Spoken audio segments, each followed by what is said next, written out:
Hello and नमस्कार, मैं हूं प्रशांत और ये है आपकी इकोनॉमिक की पहली क्लास। क्या करने वाले हैं हम इसके अंदर? दोस्तों, सबसे पहले मैं आपको बुक दिखाता हूं जिस बुक से हम पढ़ेंगे। ये बुक है टी आर जैन सर की। हम इसी से अपना सिलेबस कवर करेंगे। आप +2 क्लास, बीकॉम, यूपीएससी, एसएससी किसी भी लेवल का इकोनॉमिक इस क्लास से अपना सिलेबस कवर कर सकते हैं। तो दोस्तों, क्या करेंगे हम इस बुक के अंदर? क्या होंगे आपके चैप्टर? सबसे पहले आप अपने चैप्टर देखिए। पहला चैप्टर है आपका व्हाट इज इकोनॉमिक। इसमें हमारी लगभग 4 क्लासेस होगी। सेकंड आपका चैप्टर है central problem of economic. Third chapter आपका आएगा कंज्यूमर बिहेवियर। फोर्थ चैप्टर है आपका डिमांड। डिमांड में एक और पार्ट होता है इलास्टिसिटी ऑफ डिमांड, ये आपका 5th चैप्टर होगा। 6th चैप्टर में हम करेंगे प्रोडक्शन फंक्शन। 7th चैप्टर में हम प्रोडक्शन के जो लॉज होते हैं उन पे काम करेंगे, रिटर्न टू स्केल और return to a factor. Chapter number 8 आपका होगा कॉन्सेप्ट ऑफ कॉस्ट। फिर हम 9th चैप्टर करेंगे रेवेन्यू। इसके बाद आपकी मार्केट्स के चैप्टर आ जाएंगे, जिसमें आपका चैप्टर नंबर 10 आएगा परफेक्ट कंपटीशन। फिर 11 नंबर चैप्टर आएगा कि परफेक्ट कंपटीशन में सप्लाई किस तरीके से डिटरमाइन की जाती है। उसके बाद आपका चैप्टर नंबर 12 आएगा, जिसमें पता चलेगा कि मार्केट किस तरीके से संतुलित होती है परफेक्ट मार्केट कंपटीशन में। और उसके बाद हम सबसे लास्ट चैप्टर 13 नंबर, जिसमें हम बाकी मार्केट्स पे बात करेंगे, मोनोपोली, मोनोपोलिस्टिक कंपटीशन और ओलिगोपोली। तो दोस्तों, ये आपके चैप्टर्स होंगे। जो स्टूडेंट बीकॉम के हैं उनके जो भी सिलेबस होता है उसके अंदर आपका 2nd नंबर जो चैप्टर है सेंट्रल प्रॉब्लम ऑफ इकोनॉमिक, ये नहीं मिलता, मुझे पता है। तो आज की क्लास को करते हैं शुरू, जिसमें हम करेंगे व्हाट इज इकोनॉमी, पहला चैप्टर। तो दोस्तों, हम आज की क्लास में करेंगे history of economic. History of economic में आपके क्वेश्चन बनते हैं MCQs के। आपसे पूछा जाता है अलग अलग डेफिनेशंस के बारे में आपसे पूछा जाएगा और कैसे कैसे इकोनॉमिक अपने आज के प्रेजेंट सिनेरियो में बढ़ती है। तो चलिए आज की क्लास को स्टार्ट करते हैं। ये है आपकी class number 1, concept number 1, economic and history. दोस्तों, आपने काफी बार सुना है कि एक वर्ड होता है इकोनॉमिक और एक वर्ड होता है इकोनॉमी। सबसे पहले हम इसी से शुरुआत करके चलते हैं कि इकोनॉमी क्या होता है, इकोनॉमिक क्या होता है। आप इन दोनों चीज को एक मत समझ लेना। इकोनॉमिक जो हम पढ़ने वाले हैं ये होता है एक थ्योरी, और इसमें होते हैं कुछ प्रिंसिपल्स जो किसी भी देश की इकोनॉमी में हेल्प करते हैं। अब दूसरी बात होती है इकोनॉमी। इकोनॉमी का मतलब होता है हर देश की एक इकोनॉमी। जब हम इकोनॉमिक को प्रैक्टिकली किसी जगह पे अप्लाई करते हैं तो वो बनती है इकोनॉमी। किसी भी देश की इकोनॉमी उसके बेसिक इकोनॉमिक पर डिपेंड करती है। मान के चलिए सऊदी अरब के पास तेल बहुत है और हमारे पास गेहूं बहुत है। अब हम इसका किस तरीके से यूज़ करेंगे ये सब सिखाया जाता है इकोनॉमिक में। तो आप कहोगे सर ये इकोनॉमिक क्या होता है? दोस्तों, आप इकोनॉमिक की कोई भी बुक उठाएंगे तो आपको सबसे पहले इकोनॉमिक के बारे में मिलेगा ह्यूमन वांट्स आर अनलिमिटेड। जो फैक्टर्स ह्यूमन वांट को सेटिस्फाई करते हैं वो सारे लिमिटेड होते हैं, और ह्यूमन को इन सारे फैक्टर्स में से चॉइस करना पड़ता है कि हम इसके अल्टरनेटिव यूज़ किस तरीके से करेंगे। जैसे दोस्तों, एक एग्जांपल लेकर चलेंगे हम। हाउस होता है आपका, हमारा किसी का भी जो घर होता है उसकी बेसिक नीड क्या होती है? सबसे पहली बेसिक नीड होती है फूड, उसके बाद क्लॉथ, उसके बाद रेंट। अगर खुद का घर नहीं है तो रेंट देना पड़ेगा आपको। अपने घर में रहेंगे तो आपको इलेक्ट्रिसिटी की जरूरत पड़ेगी। आपके बच्चे की एजुकेशन भी उतनी ही इम्पोर्टेंट है। आपकी हेल्थ काफ़ी हद तक मैटर करती है। इसके अलावा अगर आपके पास कुछ पैसा बच जाता है तो आप एंटरटेनमेंट पे खर्च करेंगे, और उसके बाद भी अगर आपके पास पैसा बच जाता है तो आप सेविंग और इन्वेस्टमेंट करना पसंद करेंगे। तो दोस्तों, ह्यूमन वांट्स तो अनलिमिटेड है। आपको ये सभी चीज़ें चाहिए। जो फैक्टर्स हैं जिनसे आप इन सभी वस्तुओं की पेमेंट कर सकते हैं वो लिमिटेड होती है, यानी कि मनी। आप किससे सेटिस्फाई कर सकते हैं इन सब चीज़ों को, अपनी वांट्स को? बाय मनी, जिसे बोला जाता है लिमिटेड रिसोर्स। क्योंकि ऐसा कोई भी इंसान नहीं है जिसके पास अनाप शनाप पैसा हो। ये एक सोसाइटी का पार्ट है, इसलिए ये एक लिमिटेड वस्तु माना जाता। अब दोस्तों, इन सभी प्रॉब्लम को हम कैसे सोल्व करेंगे, हाउ टू सोल्व? तो इसका जवाब भी आपको इकोनॉमिक ही देता है कि चॉइस इन अल्टरनेटिव यूसेस। आप सारा पैसा फूड में मत लगाइए, आप सारा पैसा क्लॉथ में मत लगाइए, आप पूरा पैसा रेंट मत दीजिए, इलेक्ट्रिसिटी पे पूरा पैसा मत लगाइए। मतलब आप किसी भी एक पार्ट पर सारा अमाउंट खर्च मत कीजिए। आप हर किसी पे थोड़ा थोड़ा अमाउंट खर्च कीजिए, आप इनके ऊपर अल्टरनेटिव यूजेस देखिए, तभी आप अपने आप को सेटिस्फाइंग पाएंगे आप किस तरीके से इनके ऊपर अमाउंट खर्च करते हैं। तो ये बात आपको सिखाती है इकोनॉमिक थ्योरी एंड प्रिंसिपल। अगर यही बात हम अपने देश की करें, हमारा प्यारा सा देश है इंडिया, एक देश के पास भी सबसे पहली नीड होती है उसकी जनता के लिए फूड, उसकी जनता के लिए सिक्योरिटी, उसकी जनता की हेल्थ। कभी भी कोरोना वायरस जैसा कोई वायरस आ गया तो हमें लोगों का ध्यान भी रखना है। एजुकेशन, ताकि हम नासा, आईआईटी, आईआईएम इस तरह के ऑर्गेनाइजेशन में अपने स्टूडेंट को पढ़ा सके। डेवलपमेंट भी होना ज़रूरी है। देश की समस्या जो पॉवर्टी है उसको भी ख़त्म करना है। देश के युवकों को एम्प्लॉयमेंट भी देना है, वरना भटक जाएंगे तो आतंकवादी बन जाएंगे। मतलब ये कंप्लीट समस्या नहीं है, ऐसी काफ़ी समस्याएं और हो सकती है, तो हमें भी उसी तरीके से करना है। हमारे देश की समस्या भी अनलिमिटेड है, फैक्टर्स जो इन सभी समस्याओं को सोल्व कर सकते हैं वो फैक्टर्स लिमिटेड है। तो हम क्या करेंगे, हम कुछ पैसा एम्प्लॉयमेंट में, कुछ पैसा फूड में, कुछ पैसा सिक्योरिटी, सबको लगभग इस तरीके से एलोकेट करेंगे अपने अमाउंट को कि हमें ज़्यादा से ज़्यादा यूटिलाइजेशन मिले, ज़्यादा से ज़्यादा सेटिस्फेक्शन मिले। तो दोस्तों ये है इकोनॉमिक का पहला रूल, थ्योरी एंड प्रिंसिपल, जिसे मैंने एक छोटे से एग्जाम्पल से समझाने की कोशिश की है। तो दोस्तों अब एक इम्पोर्टेंट बात सुनिए, इकोनॉमिक ने ये जो 3 रूल बताए आपको, human wants are unlimited, factors are limited, choice in alternative uses, ये क्या एक बार में इंसान ने पता लगा दिया था? तो इसका जवाब है बेटा नहीं, इंसान एक बार में पता लगा ही नहीं पाया था। कई इकोनॉमिस्ट आए, हर किसी ने अपनी अपनी डेफिनेशन दी, उन सभी डेफिनेशंस में कुछ कमियां थी, आने वाली जनरेशन ने उन कमियों को दूर किया।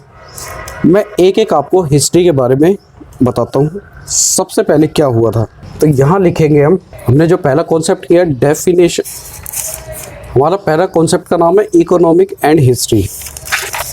थोड़ा सा हिस्ट्री में जाएंगे, अब आपको पता चलेगा कि डेफिनेशंस में क्या कमियां थी। एक इकोनॉमिस्ट आए थे एडम स्मिथ, 1776 में आए और इन्होंने अपनी एक बुक लिखी, बुक ऑफ नेशन। एमसीक्यूज में इस तरह के क्वेश्चन पूछ लिए जाते हैं कि एडम स्मिथ की बुक का नाम क्या था। इन्होंने डेफिनेशन दी, इकोनॉमिक की जो डेफिनेशन इन्होंने दी उसका नाम था an inquiry into the nature and causes of wealth of nation. यानी कि इन्होंने जो स्टडी की वो थी स्टडी ऑफ वेल्थ। इस डेफिनेशन की काफ़ी लोगों ने आलोचना की। कोई भी एग्जाम आपसे ये नहीं पूछेगा कि इसकी आलोचना किसने की थी, किसने इनको क्रिटिसाइज किया था इस डेफिनेशन के ऊपर। इनकी डेफिनेशन की जो सबसे मेन क्रिटिसिज्म था वो ये था कि इन्होंने सीधा सीधा बोल दिया कि इकोनॉमिक का मतलब है ये an inquiry into nature and causes of wealth of nation, ये सिर्फ नेशन के वेल्थ के बारे में बात करती है। यानी कि इसके अंदर ह्यूमन वेलफेयर का कोई मतलब ही नहीं था। आप ऐसा समझ के चलिए कि एक इंसान के पास गेहूं है तो वो गेहूं बेचेगा, एक इंसान के पास कपड़ा है तो वो कपड़ा बेचेगा। लेकिन जब कोई इंसान अपनी सर्विस बेचेगा, जब एक गुरुजी अपने स्टूडेंट को पढ़ाएगा, जब एक बार्बर किसी का बाल काटेगा, या जब कोई बस चलाने वाला बस चला कर देगा, तो उसका इनके इकोनॉमिक में कोई लेना देना नहीं था। इनका मतलब था सिर्फ वेल्थ से। जिसके पास वेल्थ है वो ही इकोनॉमिक में आएगा, जिसके पास सर्विसेज है वो इकोनॉमिक में नहीं आएगा। नंबर 2 पे आए material welfare definition. Material welfare की डेफिनेशन डॉक्टर मार्शल ने दी और इनकी एक बुक थी जिसका नाम था प्रिंसिपल ऑफ इकोनॉमिक्स। इनकी डेफिनेशन कुछ इस तरीके से थी, economic is A study of Mankind in the ordinary business of life. It examine that part of individual and social action which is most closely connected with the attainment and use of material requisites of well-being। आप कहोगे जी इन्होंने कौन सी बड़ी बात कर दी। देखो जी, Adam Smith कहते थे कि सिर्फ वेल्थ ही इकोनॉमिक है, ये थोड़ा सा आगे आए, इनकी डेफिनेशन में थोड़ा सा एप्रिसिएशन है। ये बोलते हैं कि भाई इकोनॉमिक सिर्फ वेल्थ ही नहीं है, इसमें ह्यूमन वेलबींग भी आना चाहिए, ह्यूमन के बारे में थोड़ा सा उनका कल्याण भी होना चाहिए, उनके वेलनेस के बारे में भी ध्यान रखना चाहिए। Economic is a study of Mankind in ordinary business of life. It examine that part of individual and social action which is most closely connected with the attainment and uses of material requisite of wellbeing.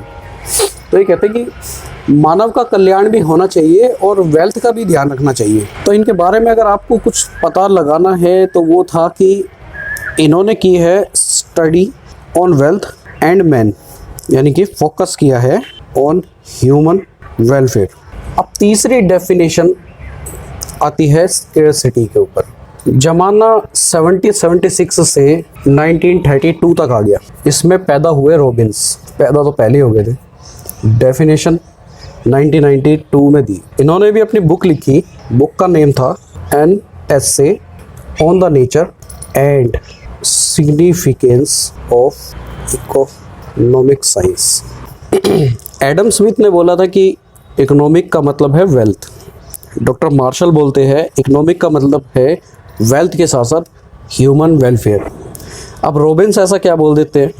Robins वही बोलते हैं जो हमने सबसे पहले पढ़ा कि human wants are unlimited. इन्होंने पहचान की कि मनुष्य की ज़रूरतें हद से ज़्यादा है और ये हमेशा रहने वाली है। देखिए ना, पहचान करने में भले ही थोड़ी देरी हो गई, लेकिन कितना एग्जैक्ट पहचाना। आगे भविष्य चलता जाएगा, ह्यूमन वांट्स तब भी अनलिमिटेड ही रहेगी। उनको सेटिस्फाई करने वाले साधन हमेशा लिमिटेड रहेंगे और ह्यूमन वांट्स को हमेशा ऑल्टरनेटिव चॉइसेस के बेस पर अपना काम चलाना पड़ेगा। तो इनकी एक बार डेफिनेशन लिख लेते हैं। आपको डेफिनेशन सबके पता होना चाहिए कि किसने क्या डेफिनेशन दी। MCQ में आते हैं, काफ़ी इंपॉर्टेंट होता है।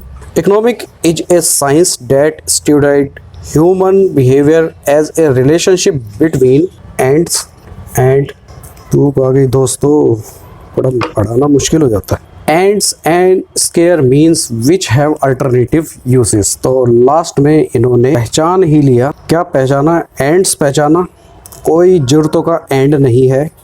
छोटे से बच्चे को भी देख लेना कभी आप, ये उस पर भी अप्लाई होती है। उनको संतुष्ट करने के साधन काफ़ी दुर्लभ है, यानी कि काफ़ी कम है। और अल्टरनेटिव, आपको पता दुनिया में सबसे ज़्यादा वेल्थ किसके पास है? अमेरिका के पास। फिर भी मरता रहता है दूसरे देशों पे, कभी बैन लगाएगा, कभी सैंक्शन लगाएगा अपनी मार्केट चमकाने के लिए। तो ये सब इकोनॉमिक में चलता रहेगा। तो जब आपको समझ में आएगा कि वेल्थ की definition Adam Smith, human welfare की डेफिनेशन डॉक्टर मार्शल, स्केर्सिटी की डेफिनेशन रॉबिन्स, अब चौथी डेफिनेशन है जो कि हम इस क्लास में लास्ट कराने वाले हैं, वो है ग्रोथ की डेफिनेशन। ये हमारे पाजी सैमुअलसन ने दी ये डेफिनेशन। इनकी भी डेफिनेशन लिख देते हैं। तो सर, ये पहली डेफिनेशन थी जिसने इकोनॉमिक को साइंस बोल दिया। Economic is the science in which the work of human being is studied. Human being के काम को ढंग से पढ़ा जाता है और which they do in relation to obtain limited means. इसमें ये पढ़ा जाता है कि आदमी पैसा कमाने के लिए क्या करता है, किस तरीके से काम करता है। ये डेफिनेशन ग्रोथ बेस्ड थी। देखिए, हर डेफिनेशन में ना कोई कमी जरूर निकलेगी। इन सारी डेफिनेशन को समझने के बाद जो हमने समझा वो ये था कि human wants are unlimited, factors are limited और चॉइस इन अल्टरनेटिव यूजेस। तो इसको एक बार फिर लिख देंगे हम इसी तरीके से।